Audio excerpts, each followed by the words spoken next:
Hello, I'm doing my project on the 1954 Yangtze Floods.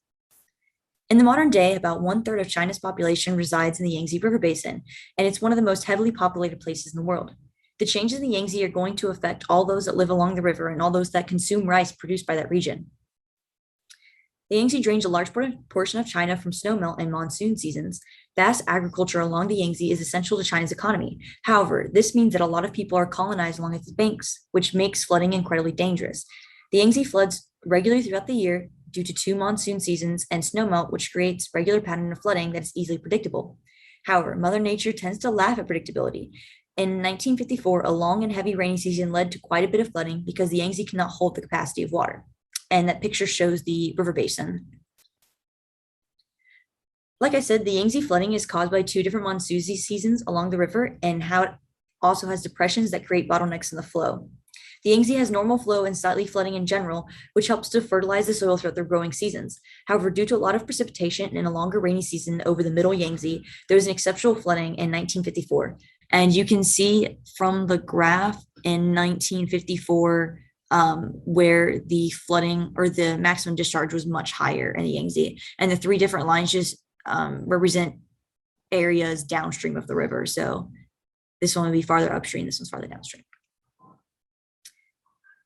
The effect of the 54 flooding, it caused about 40,000 deaths and destroyed 9 million homes. It completely messed up anything from middle to lower river basin and all the way to the ocean.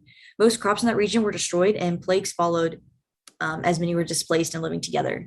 And you can also see in this graph the 1954 death toll where like it usually floods and also the amount of houses destroyed. Due to the flooding, the Three Gorges project was approved and fast forwarded. This project will build the largest dam in the world across the Yangtze. It's actually already completed.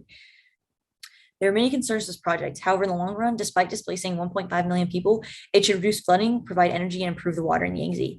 Water quality was already not great before the floods, but the floods made it worse and destroyed crops in the country. Furthermore, the silt content is increased as flooding increases. It has an annual discharge of about 480 million tons, which is comparatively high for the world.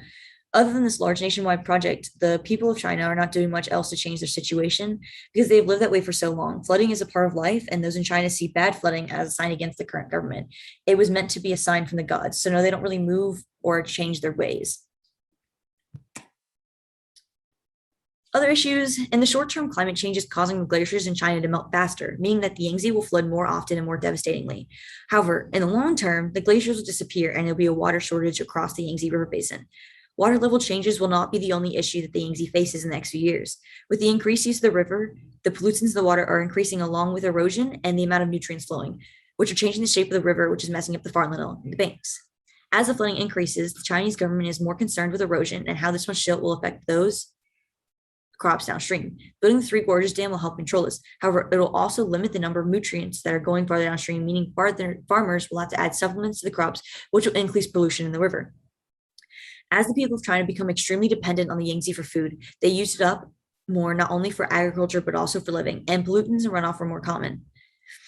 As people continue to intervene with the river's flow, floods are no longer determined solely by climate and hydrology, but also by economics and politics. And those are my sources that I've used. Thank you.